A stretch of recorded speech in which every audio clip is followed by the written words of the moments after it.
And Martes, special episode 31:11, 31:12, and 31:13.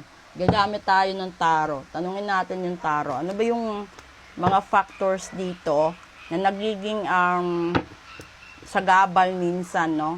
Kung paano natin maabot yung prosperity, paano tayo magkaroon ng perseverance at saka protection sa sarili natin, sa mahal natin, at sa mga taong nasa paligid natin.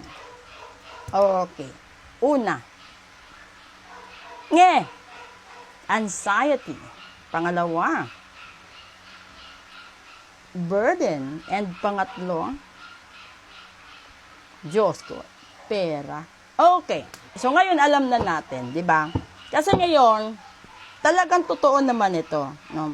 Kapag yung tao may pagkakamali or may utang siya or may kasalanan siya sa isang tao or sa mahal niya, andi dito tumatakbo yung takot niya, yung hindi siya makatulog, hindi siya makakain, hindi rin siya nagkakaroon siya ng negative way of thinking. Kasi unang pumapasok sa sarili mo or sa isipan mo kapag ikaw yung may pagkakamali, andi dito yung takot mo, yung regrets mo, yung pagsisisi mo na parang kung sakaling pupunta ako sa kanya, tatanggapin ba kaya ako? Haharapin ba kaya ako? Kakausapin ba?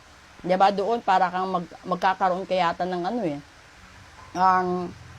parang hindi mo ma-imagine, diba? So, punto naman, pupunta ka doon sa cellphone mo, magte-text ka, diba? Ang haba-haba na ng text mo, pa-review pa. Or mapachat, pa-review din. Hanggang yung ending, ibubura mo lang din kasi baka anong isagot, di ba? Baka ganito, baka ganyan. Lahat na-overthink na. Tapos, yung parang overload ka na sa problema, sa stress, na ang bigat-bigat na sa sarili mo na parang hindi mo na kaya, di ba? Nagdaan na yung ilang araw, linggo, buwan, taon, na ganun pa rin yung bigat sa puso't isipan mo na ginagawa mo na, no, yung sarili mo, iniiwas mo na.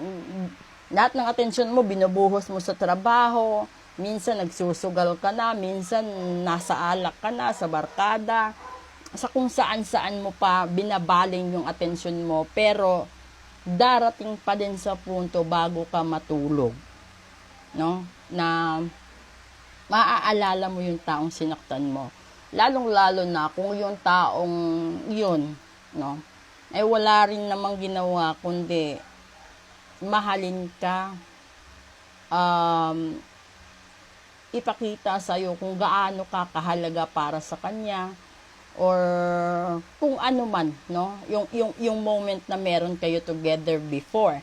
At isa yan, kasi alam mo, hindi ka malalagay sa isang sitwasyon na ganito kung yung taong tinalikuran mo is pasaway. Pero kung yung taong iniwanan mo is mabait sa'yo, no? Hindi siya nagkulang sa'yo, inaalagaan ka, binuhos yung pagmamahal sa'yo, tapos ganun pa yung ginawa mo, doon ka talaga magkakaroon ng matinding anxiety at saka depression na bakit, mandun yung bakit bakit ko nagawa sa kanya yun?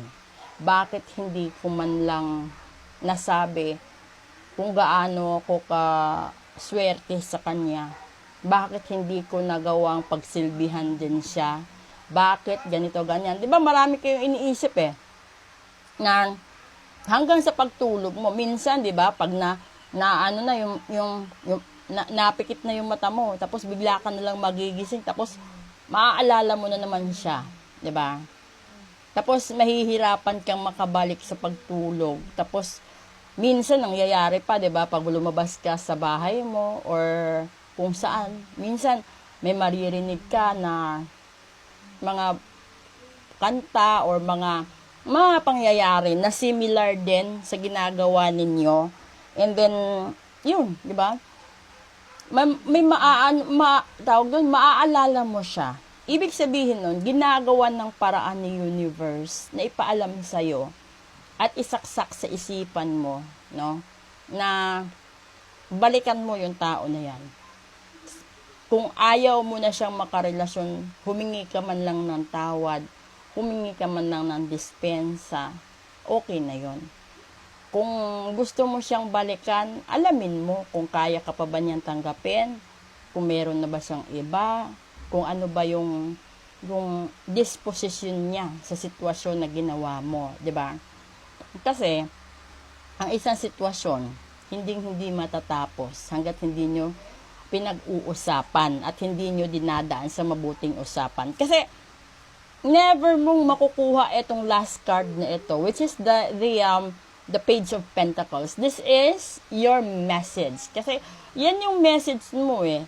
Magiging masaya ka lang, magiging malaya ka, magiging buo ka muli kung yung taong sinaktan mo ay makakausap mo at magkakaroon kayo ng closure or magkakaroon kayo ng next chapter sa love story ninyo.